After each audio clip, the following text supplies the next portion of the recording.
Welcome to the Revelations Room. Today we're unwrapping something a little darker than your average Christmas present. Christmas isn't as innocent as it seems. And Santa Claus, he's not the man you think he is. What if I told you that the Church of England banned Christmas in 1647? Well, you can't spell Santa without Satan. So is Santa Claus really Satan? The devil in disguise? Think about it.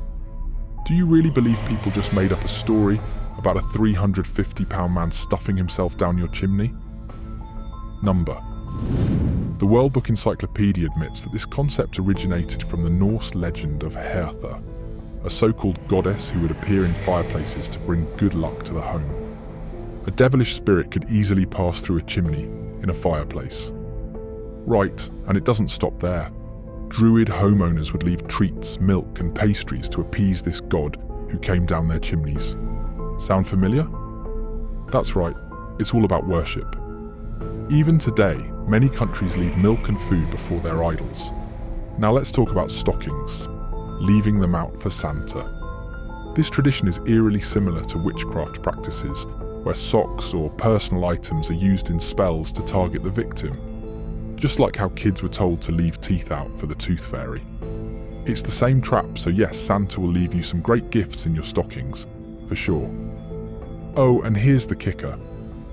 The word Santa is a true anagram of Satan. Yet many people believe Santa Claus is based on a priest named Saint Nicholas. But guess what? That priest never even existed. The Second Vatican Council, in the 1970s, openly admitted that it was all a fabrication.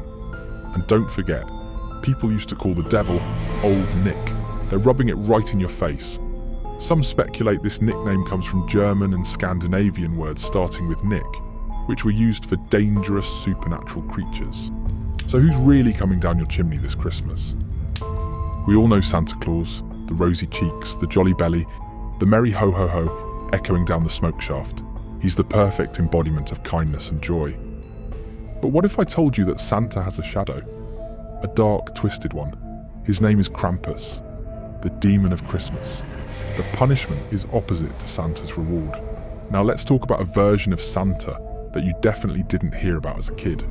In some old European folklore, Santa Claus wasn't just about gifts for good kids. He also punished the bad ones. I mean, he's making a list and checking it twice, right? In one version of the legend, bad children didn't just get coal in their stockings. Santa would sneak into their rooms while they slept, snatch them up, and take them away in his sack. Some stories say he dropped them into an endless freezing pit. Others say he ate them. This version of Santa is a straight-up villain. Parents actually use this story to scare their kids into behaving. Like, clean your room or Santa will kidnap you.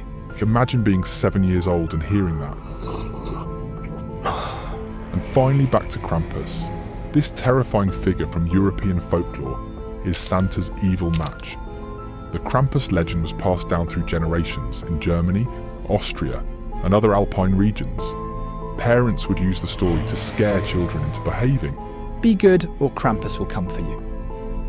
Imagine a half-goat, half-demon monster with sharp claws, glowing eyes, and a giant slithering tongue. He carries a sack, not for toys, but to kidnap naughty children. Some stories say he whips them with birch branches. Others say he drags them straight to hell. In parts of Europe, there's an actual night dedicated to Krampus called Krampusnacht. On December 5th, men dress up as Krampus, full costumes, horns and all, and parade through towns, scaring children and sometimes adults too. Krampus is a mysterious figure that has haunted alpine villages for centuries. The legend of Krampus goes far back, way before Christianity. It's believed to be rooted in pagan traditions. Before Santa Claus, the winter season wasn't about gifts and joy.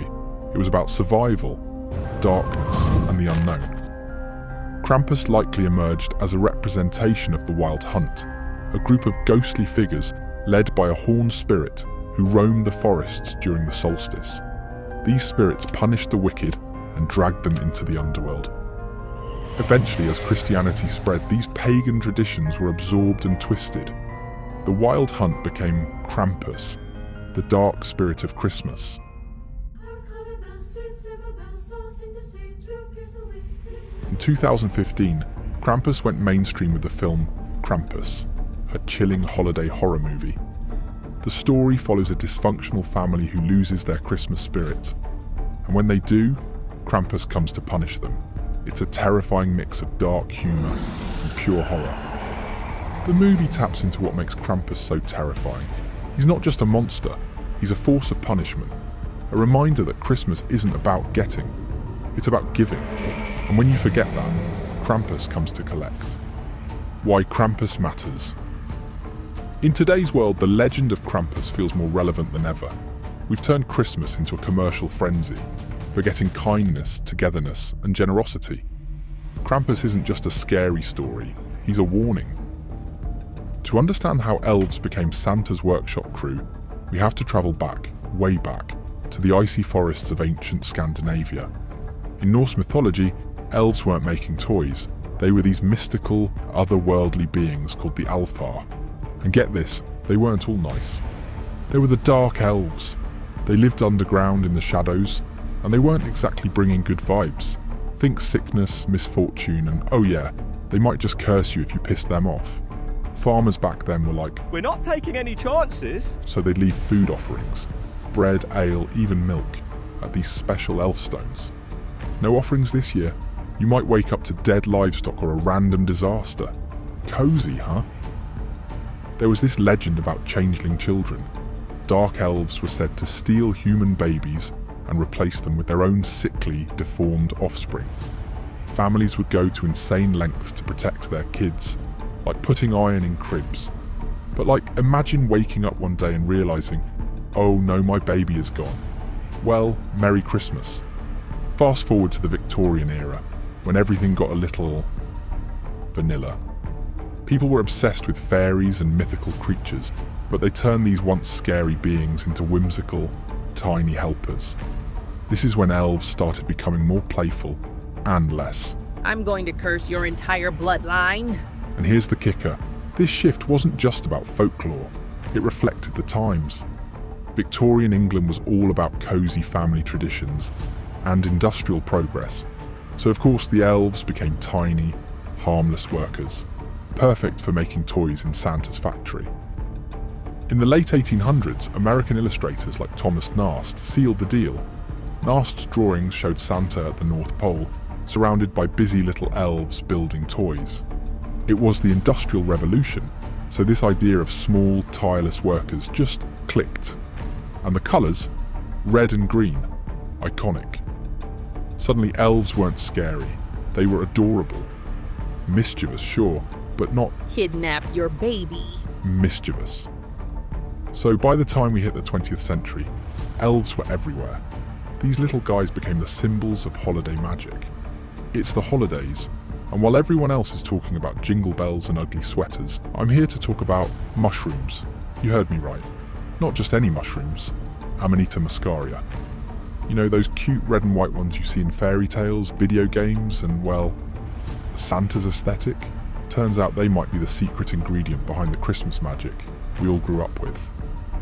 What if I told you that Santa Claus, the jolly guy in the red suit, might be based on a trippy shaman from Lapland who loved these mushrooms? We're about to dive into the weirdest Christmas origin story you've ever heard. So here's the thing about Amanita muscaria. It's not just a random cute mushroom. Indigenous people in Lapland, specifically the Sami, have been using it in rituals for centuries. Their shamans would eat these mushrooms to connect with other realms. Can you believe it's the dead of winter near the North Pole, and a shaman shows up on a reindeer-drawn sled? And get this, because the doors were often blocked by snow, the shaman would drop down the chimney. Sound familiar? Yes, Santa, we're onto you. Now, when the shaman ate the mushroom, they'd enter this trance-like state. Think psychedelic visions, connecting with spirits, maybe even flying. And if that wasn't wild enough, reindeer are obsessed with these mushrooms too. They'll sniff them out and eat them, and it makes them act kind of high. Some researchers think this is where the whole flying reindeer thing comes from. Because if you're a shaman on mushrooms, riding reindeer who've also eaten mushrooms, flying probably doesn't seem like a stretch. Okay, so this part is gross, but also kind of hilarious. Amanita muscaria is toxic if you eat it raw, but if you pee after consuming it, the toxins are filtered out and the psychoactive properties stay. So people would literally drink shaman pee to trip safely.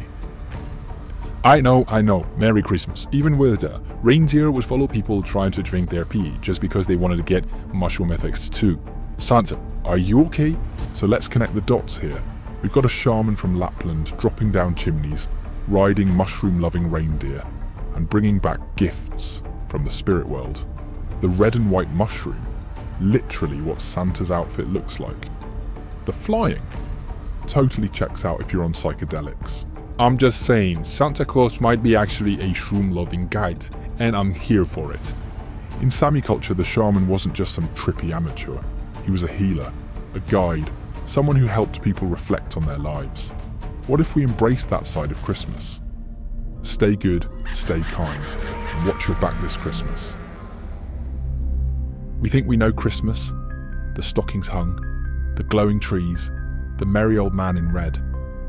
But what if I told you that Christmas hides secrets? Before Santa brought toys, he brought fear. We continue unwrapping a story of pagan gods, mysterious myths, and Santa's shadowy past. This isn't Christmas, you know. This is the Christmas you were never told about. Pagan festivals. Let's travel back. Before tinsel and twinkle lights, winter was a time of fear and hope. The sun and food were scarce. The nights were long and dark. To survive, people turned to rituals, ancient festivals where fire and feast fought against the cold. It's funny, isn't it? How something so shiny, so jolly, like Christmas, can have this darkness lurking underneath. A time for joy, for love, for light, so they say. But what would Jesus really say about Christmas? I mean, let's get honest. Strip back the tinsel and blow out the candles. And I believe that Jesus would say, What are you doing? Why are you throwing me a celebration when it's not even my birthday? Let's dive in, because as we all know, if we know anything at all, Jesus wasn't born on December 25th. It wasn't a snowy night, no twinkling lights in the sky, no fat man in red breaking into homes. No, December 25th was something else entirely. Something ancient, something sharp. The birthday we borrowed, it wasn't his. It belonged to another, Horus, the sun god. They used to sacrifice to him, you know. Sacrificed babies. Imagine it. Thousands of years ago. A cold night, darker than dark, the air split by screams. Tiny bodies held aloft, offered up to a god who craved their blood. December 25th was his day, not Jesus's. The day of the unthinkable, the day of knives and ritual. And here we are now, smiling, laughing, hanging stockings over a fireplace where smoke once carried prayers to a pagan sky. If Jesus could see this, Christmas trees, wreaths, carols, wouldn't he be amazed? Wouldn't he say, "This isn't for me, this has never been for me"? And here's the part that sticks, because it all lines up, doesn't it? Easter, 9 months before Christmas. Fertility, eggs, rabbits, a pagan frenzy of life, of creation. A ritual of sex, all to prepare for this. A calculated macabre cycle. Babies conceived in spring, born in winter, and then sliced open, laid bare, their lives torn away. Now think about that. Sit with it for a moment. How many? How many babies would it take to satisfy a god like Horus? Hundreds? Thousands? Enough to stain the snow red, year after year after year. And here we are, thousands of years later, singing Silent Night, smiling at nativity scenes, celebrating a birthday that doesn't belong to him, on a day that drips with blood. And maybe, just maybe, we'd finally feel the chill beneath the twinkle lights. In the north, the Yule festival marked the winter solstice. It was the darkest night of the year, and yet it was filled with light. Huge bonfires lit the sky to honour the sun. Families burned massive Yule logs, believing the flames could banish darkness and evil spirits. And the forests, they were full of spirits. They believed gods roamed during Yule. And one of these figures, Odin, the wandering god with a long beard and a hooded cloak. Riding through the sky on his 8-legged horse, he watched from above, judging mortals below. Odin's ghostly ride became the Wild Hunt, a terrifying winter procession of spirits sweeping across villages. If you were lucky, you'd be ignored. If you weren't, you might disappear. In southern Europe, the Romans celebrated Saturnalia, a week-long festival of chaos honouring Saturn, the god of agriculture. And this wasn't your typical religious event. Social rules disappeared, slaves became masters, people feasted, gambled and let go of every inhibition. The streets ran wild with song, drink and danger. The festival was more than fun. It was a way to push back against the darkness, to say, we will not be defeated. But sometimes that freedom turned to madness. Sound familiar? Think of holiday parties gone too far, the pressure to indulge. These are echoes of Saturnalia, and even as Christianity spread, the church couldn't stamp it out. So they did something brilliant. They transformed it, the church's strategy, rebranding pagan rituals. The early church had a dilemma. Pagan celebrations like Yule and Saturnalia were too popular to ban. People clung to them like a lifeline in winter's darkness. Pope Gregory had a bold idea. He told missionaries, if you can't stop their traditions, transform them. Instead of honouring the sun's rebirth, they would celebrate the birth of the Son of God. December 25th was chosen, not because Jesus was born then. The Bible itself says shepherds were watching their flocks at night, which never happens in December. No, the date was chosen because it aligned with the solstice festivals people already loved. Evergreens, symbols of life and resilience, became Christian icons of eternal life. The Yule log became a symbol of Christ's light. But make no mistake, these were pagan traditions, wrapped in Christian cloth. So where does Santa come in? His story is an unsettling blend of myth, history, and magic.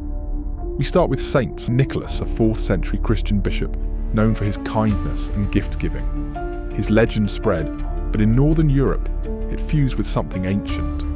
Remember Odin? The bearded, cloaked figure flying through the sky, watching, judging. Sound familiar? Odin became the prototype for Santa.